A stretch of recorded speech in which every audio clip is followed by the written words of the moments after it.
Первый день похода по Нугушу. Вышли с деревни Галиакберова. Заповедник Шульганташ вдоль берега Нугуша огорожен везде вот таким вот забором. Я так понимаю, это чтобы скотина не проходила. И сейчас мы нашли вот такой вот остатки пиршества. Вытоптанная трава, обглоданные кости. Я даже догадываюсь, кто их обглодал. Я думаю, что это был медведь. Вот. А еще мы нашли, еще тут запчасти нашли. Вот она. Вот. Такая интересная находка. Это копытце осталось от кого-то. Одно лишь только. Короче, Ну, приятно, что события не заставили себя долго ждать. не заставили ждать. Да. Так, движемся вперед. Тут поинтереснее было. Наткнулись на камни необычной какой-то поверхностью. Вот такая вот, как будто это может быть кожа какая-то мамонта, что ли. Может быть засохшая, конечно. И закаменевшая.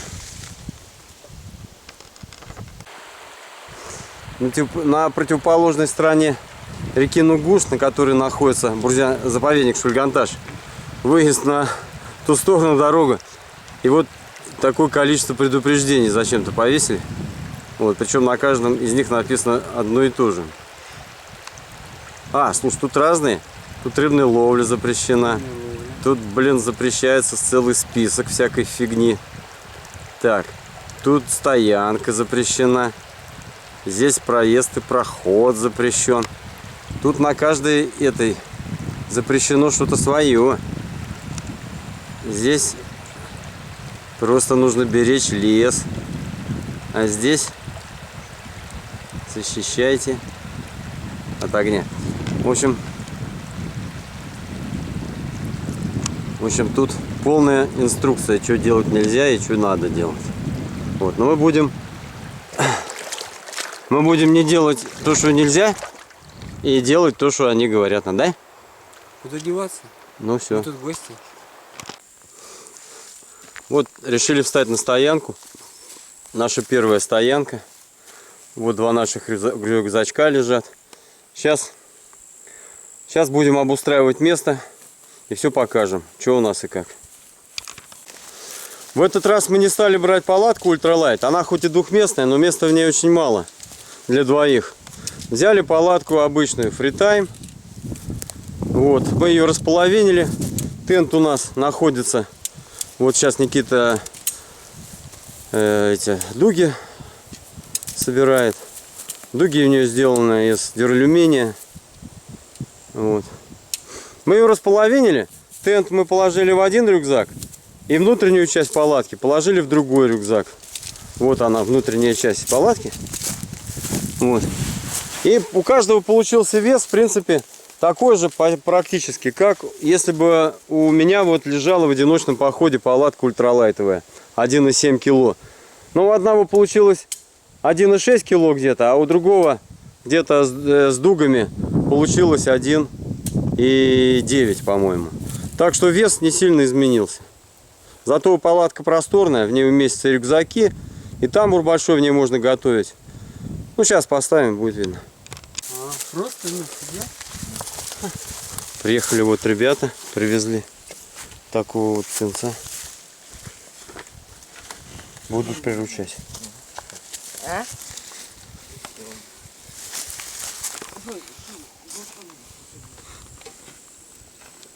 Когти. Смотри, какие когти. Когти у него. Он постоянно на изготове, смотри, на стреме. Когти у него конкретные. Обалдеть. Классно. Ну, если его приручить, с ним охотиться можно, да? Ну, раньше деды так делали, сейчас никому ничего не надо. Вот какой красавчик какой. Теперь надо его мясом кормить.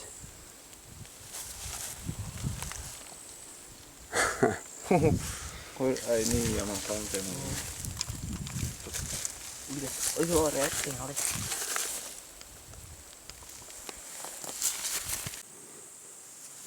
Так, все, вот развернули лагерь, чай вскипятили. Чай вскипятим на газу. Вот такой баллончик. Вот. Вот такая вот горелка. Вот такой котелочек у нас. Сплав. И такие же кружки титановые. Вот поставили палатку. Палатка довольно-таки объемная, удобная. Для переноски вполне нормальная. Мамутовские у нас 2 спальничка вот таких вот. И коврики тоже надувные мамутовские. 2 мамутовские подушечки вот такие вот. В общем, места тут в палатке полно. Еще есть такой вот тамбур, вместительный довольно-таки. Вот. Колышки титановые. Вот такие вот. Колышки легкие. Один колышек весит 9 грамм всего. Вот таким вот образом.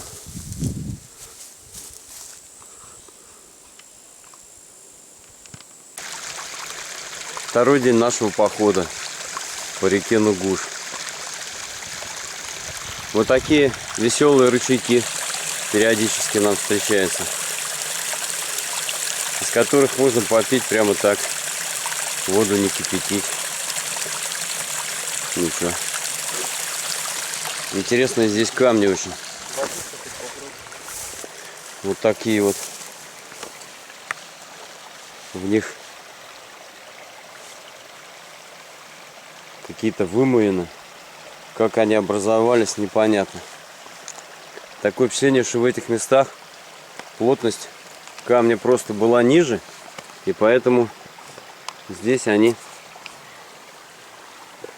вымывались такой формой.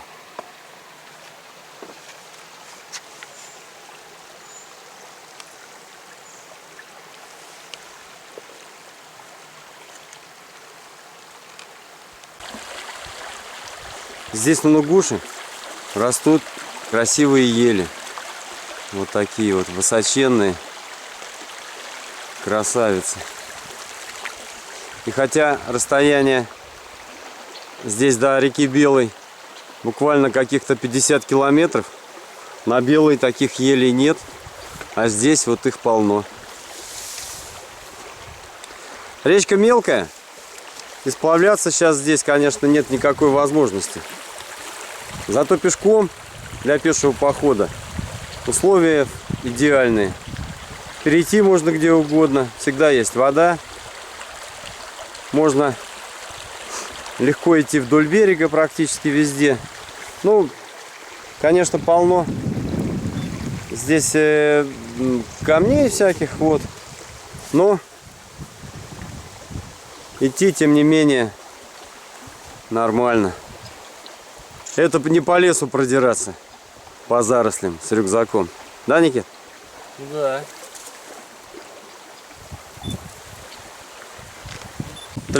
Трекинговые ботинки у нас привязаны к рюкзакам вот таким вот образом. А идем мы вот в таких вот сандалиях. Сандали. Покажи подошву, Никит. Подошву покажи. Сандали вибром с подошвой. Это трекинговые сандали. Вот. Их преимущество в том, что у этих сандалий нет никаких совершенно липучек, поэтому они в воде ведут себя идеально. Надо отметить систему затяжки. Да, но система затяжки тут хитрая вообще. Она проходит через внутреннюю часть подошвы. Подошва... Цельный ремешок. Правильно? Да, цельный ремешок. В подошве сделаны каналы. Вот. И поэтому она очень хорошо затягивается, не ослабляется, да. Универсальное такое крепление. Дело в том, что речку вот эту вот нам приходится переходить за один, практически постоянно, с одного берега на другой. И переодевать постоянно ботинки, снимать, это задача такая, в общем. Это делать совершенно это занимает очень много времени. А так как мы идем в этих сандалиях, то обязательно сандали нужно одевать на вот такие трекинговые носки. К2 это носки в данном случае. И они очень долго держатся, они не рвутся. И, в общем, единственная проблема представляет собой вот эти плети ежевики. Желательно в них ногами не попадать, потому что рвут они все, травмируют ноги, обдирают. В трекинговых ботинках, когда идешь, конечно, это все не чувствуется. А когда идешь в сандалиях, то надо быть все-таки осторожнее. Вот так. Все, двигаемся дальше. Открываются все новые и новые красивейшие виды за каждым поворотом. Это просто непередаваемое ощущение, когда ты идешь и думаешь, какая скала там, какой сейчас впереди будет вид. В общем, красота необычная. С погодой повезло нам тоже. Причем по красоте не идут по возрастанию как-то. Да. Сейчас Здесь сейчас вообще такого не... Впереди у нас пятилистник, куперля. Так что, все снимем. Речку переходить приходится постоянно. Камни здесь довольно-таки скользкие. И когда есть палочки, то можно на них опереться и речку переходить довольно-таки безопасно. Поэтому палки это необходимый аксессуар, так сказать, необходимая часть снаряжения в пешем походе.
Что-то я глубоко пошел. Вторая наша стоянка. Место называется Ирикташ, скала. Здесь очень глубоко, наверное, метра 3-4 глубина. И там можно классно плавать, купаться. Речка мелкая, но есть такое место уникальное. Тут очень глубина большая. Причем, когда смотришь на воду, этого не скажешь. Потому что вода прозрачная, и кажется, что тут в некоторых местах по колено. На самом деле там человеческий рост, глубина. А вот там вообще глубоко. Вон Никита там купается. Стоит жарище, мы тут плаваем. А вот скала Ирикташ. Она вся поросла лесом.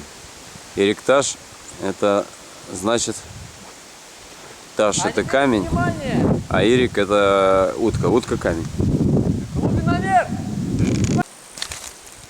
Здесь стоянка туристическая. Давно уже существует. Здесь бани делают. Но мы в такую жару в бане париться желания у нас нет большого. Вот как можно использовать эту палатку нашу. Сейчас очень жарко. И вот таким образом ее открываешь, когда внутри она открывается отлично. И мы тут пьем чай.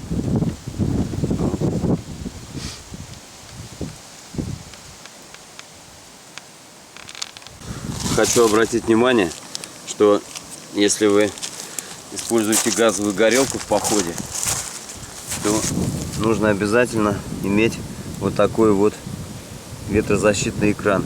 Иначе расход газа будет просто бешеный. И никакими камешками вы не сможете. Так, вот он закипел у нас. Никакими камешками вы не сможете защитить от ветра горелку. И будете просто тратить газ в пустоту.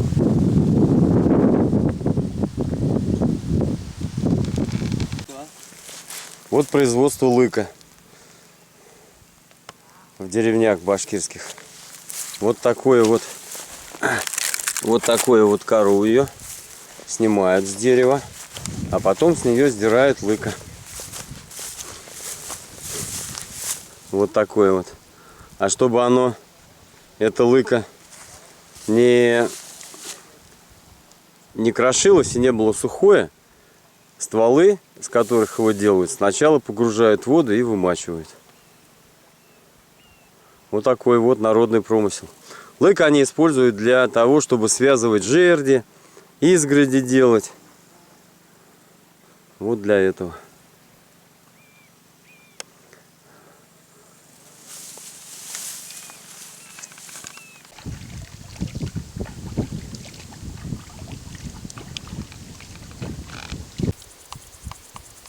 Сейчас находимся в окрестностях деревни Малый Нугуш. И вот стога сена, которые здесь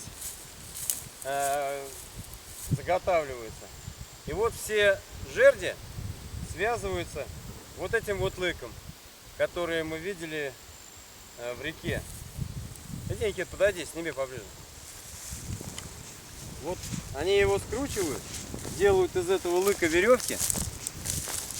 И этими веревками связывают вот таким вот образом вот эти вот жерди. Вот это старый дедовский способ у них. Испокон века, который здесь применялся. Вот. Казалось бы, сейчас-то можно купить веревки. Но сколько видел я стогов в этих краях и ограждений таких, все они вот таким образом связаны. Причем прочность у него очень высокая. Вот такие народные традиции здесь сохраняются в этих краях.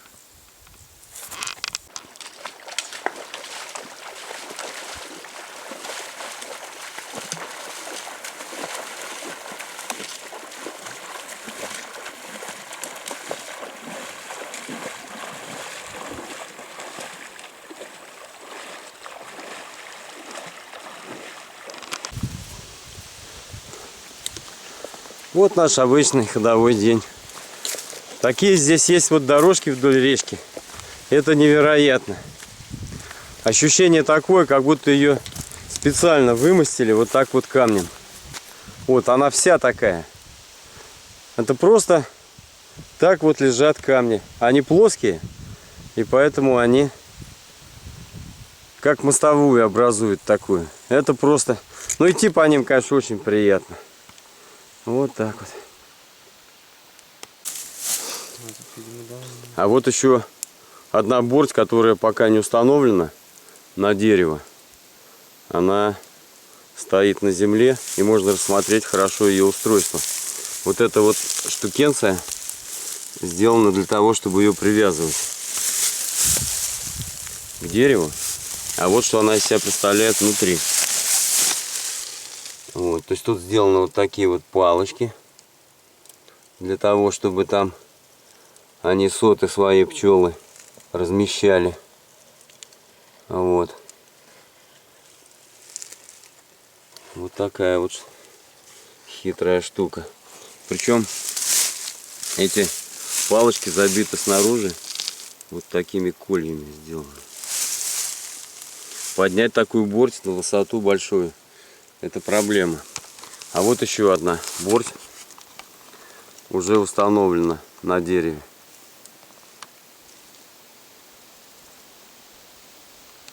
Уникальные места, уникальный народный промысел бортевого пчеловодства.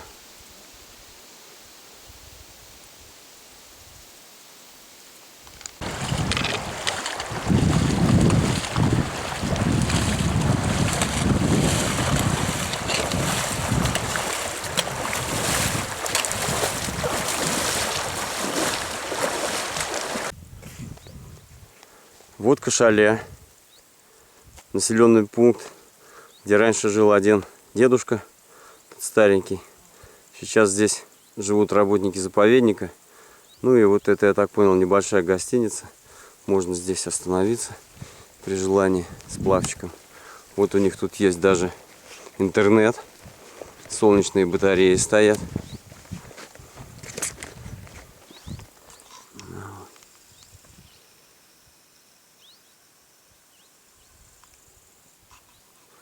Ну и пчелы, ульи, конечно, куда тут без них.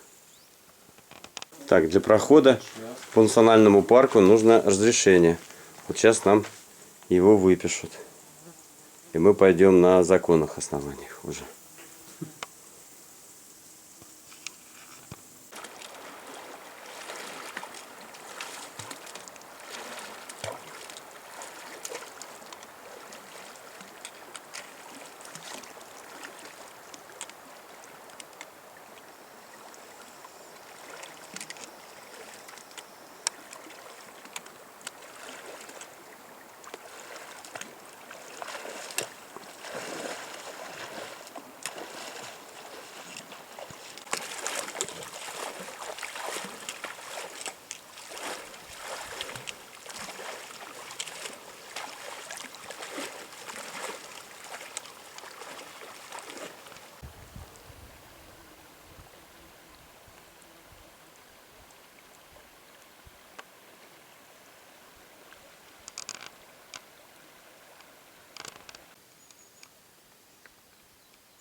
Остановились в классном месте. Сделаем тут завтра дневку. Огромная скала напротив. Огроменная. Вот. Но палатку пришлось поставить на камнях. Поэтому делаем вот такой вот настил. Травы нарезали. Сейчас делаем настил. Ну, кроме того, что у нас карематы самонадувающиеся. Вот все равно хочется, чтобы было помягче, чтобы было покомфортнее. Вот так на камнях, вот на таких. Сейчас поставим палаточку.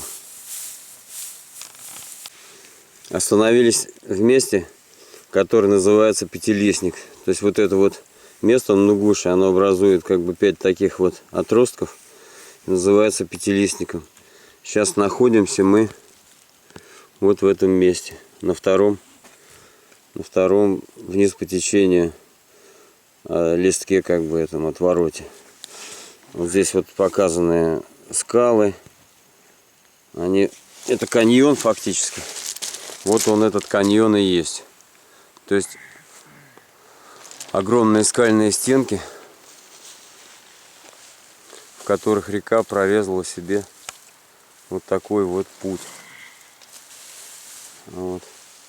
Очень красивые на скалах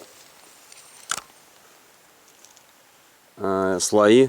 Вот они сначала идут как бы вдоль, потом образуют такую волну вот здесь вот.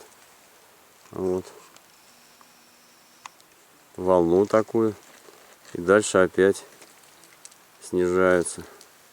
То есть такая вот была тут геологическая активность. Слои этих гор, слои породы этой приподнимались.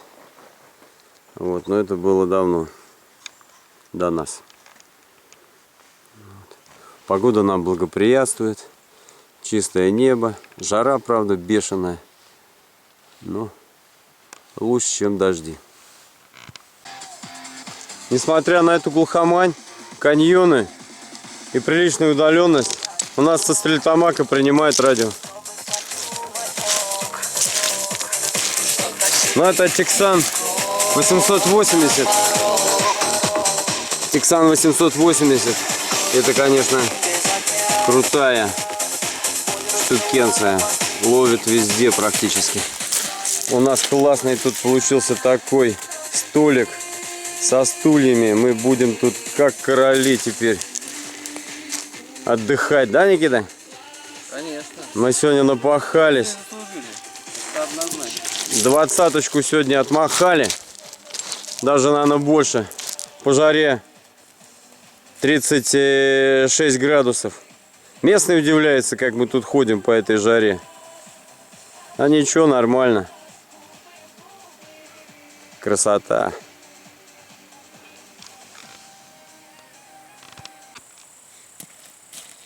Ну все, лагерь обустроили, искупались, помылись. Сейчас сварим кашу рисовую. И вот такая у нас баночка нашей урской тушенки. Конина тушеная. Брали 2 банки, вот одна осталась. Сейчас делаем с кашей. Хлеба, естественно, нет больше. У нас остается только каши. Каша, гематоген. И купили мы 2 баночки. Купили 2 баночки меда. Мы в кошелях. Вот.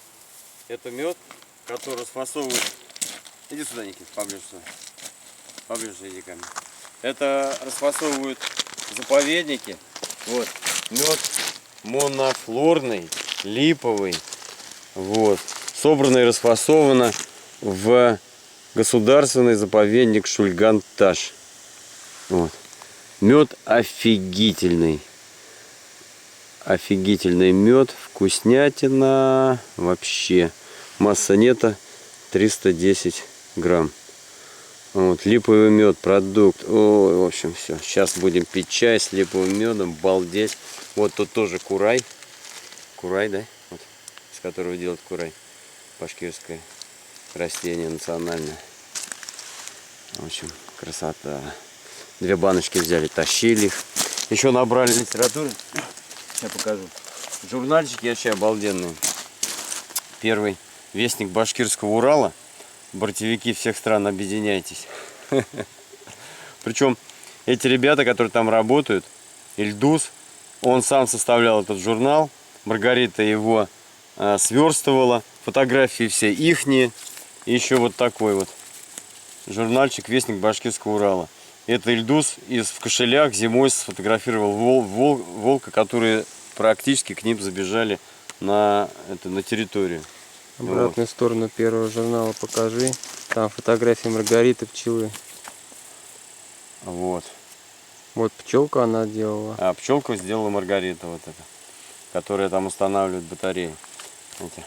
Ну тут все наши. Можно увидеть зимнюю кошеля в этом Да. журнале. Тут все наши места.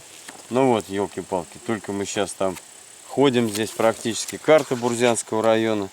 Что тут еще? Ну вот кошеля зимой. Вот. В общем, журнал офигенный. Причем журнал нам дали бесплатно. Вот, не знаю. Наверное, мы им понравились. Вот. Сейчас еще покажу. Что-нибудь здесь интересного. Ну, здесь все интересное. Ну, вот особенно интересно, конечно, про бортовиков.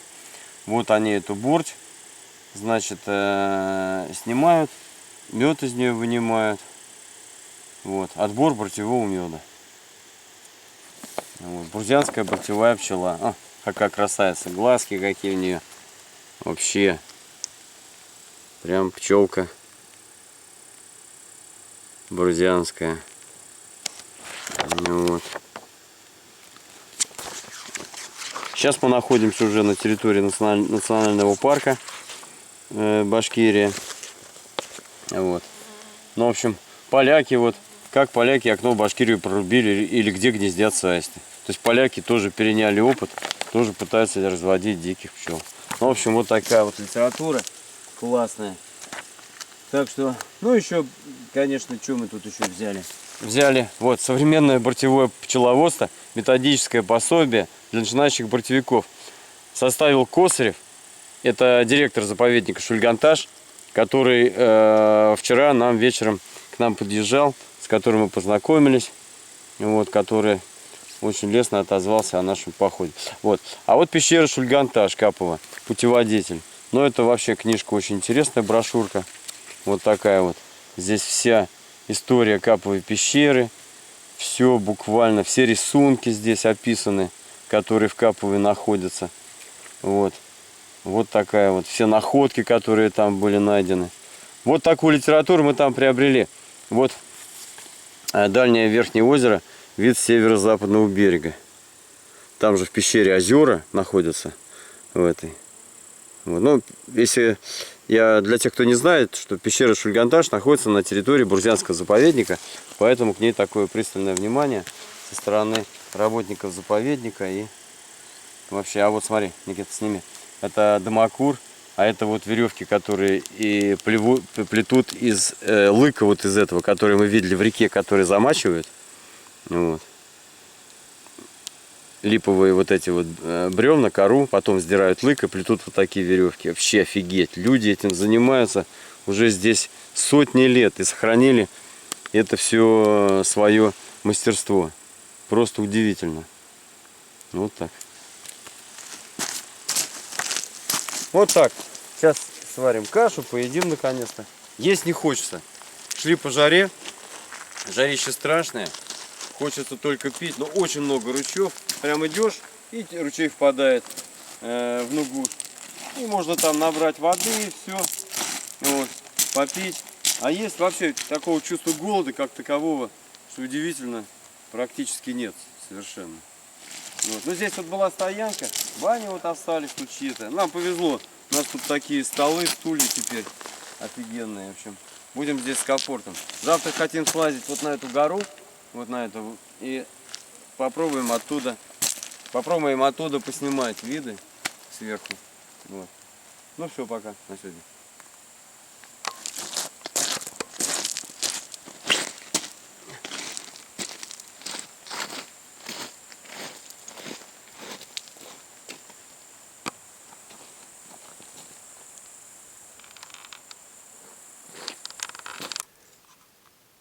Это птенчик.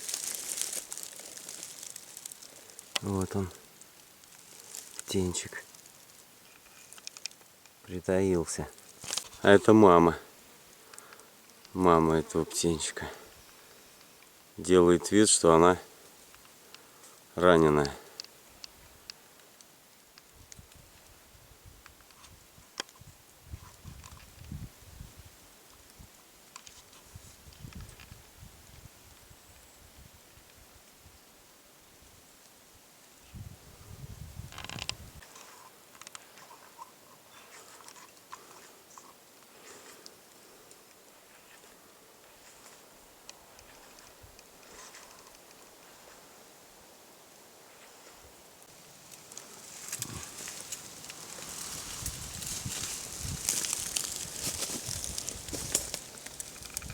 Птенчик абсолютно не реагирует.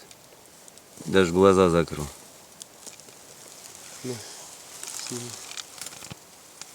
Это, я так понял, их яйца, из которых они повылуплялись. Вот. А вот он сам. А где же у вас тут гнездо-то находится? Поднялись мы на верхушку каньона Пятилистника.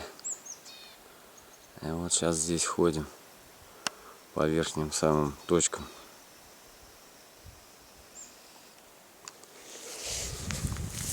Вон там внизу Нугуш течет. Вот оттуда мы пришли.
Сегодня утром пошел дождь, все в тумане, все в дожде. Вот. Хочу рассказать, вчера вчера удалось поймать рыбу в небольшом количестве, 2 головлей, ну таких вот где-то вот, грамм по, наверное, по 600, по 700. Вот ловлю я, значит, вот таким вот спиннингом. Вода закипела. Ловлю, значит, вот таким спиннингом. Иди сюда, Никит, сними поближе спиннинг. Вот. Вот такой вот спиннинг телескопический. Купил его случайно. Вот. Вот так вот он раскладывается. В принципе, неплохой получается. Вот. И вот такая вот катушечка. X-Age 1000 FS. Катушечка Шимано. Вот Шимано катушечка. Вот. Оптимальная для походов, потому что имеет небольшой вес. И ловлю вот такие вот, использую воблеры маленькие всякие разные. Вот. Но хочу сказать, что здесь вода кристально чистая, и рыбу поймать здесь очень сложно. И рассчитывать на то, что здесь будет ловиться рыба, и можно ее будет есть там весь поход, не стоит. Потому что ловится очень эпизодически, случайно. Причем надо искать большие плесы, как вот этот вот. Большой плес, глубокий. Только там что-то реально можно поймать. Мелко там, перекаты, можно даже время не тратить. Нифига там ничего не ловится. Даже поклевок нет никаких. Вот. Только вот такие вот крупные плесы. Там голавль это, ну, такой нормальный есть. Но я говорю, вода исключительно прозрачная. Клюет очень редко. Поймать его очень тяжело. Поэтому рассчитывать на рыбу тут не стоит. Берите побольше тушенки, консервов с собой в поход. Питайтесь своим вот кормом. Так, ну все, у нас тут каша сварилась. Сейчас будем кашу есть. Вот опять же преимущество газа. Все вокруг мокрое. Сейчас с костром возиться. У нас вот все уже здесь. Сейчас будет каша через 5 минут. Собираемся и потыкали. Вот. По поводу приготовления рыбы в походных условиях хочу дать вот такой вот совет. То есть вот такая фольга. Вот. Здесь 6 метров ее, алюминиевая. Весит она немного. Вот. Фольга и приправы. Приправы там для шашлыка, неважно какие, соль. То есть мы что делаем? Берем рыбу, голову, хвост отрезаем. Голову и хвост варим в котелке, типа такой похлебки. Вот.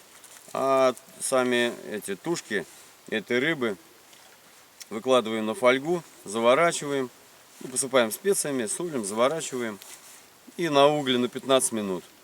15 минут, только не больше, потому что она сгорит. Вот. И получается отличное блюдо. То есть даже мелкая какая-то рыба, ее там можно нормально есть, она не разваривается, как вот в котелке, если ее пытаться сварить. Она не разваривается, в кашу не превращается, а нормально получается вот в этой фольге. Так что я всем рекомендую этот простой в походе и надежный способ приготовления рыбы на углях.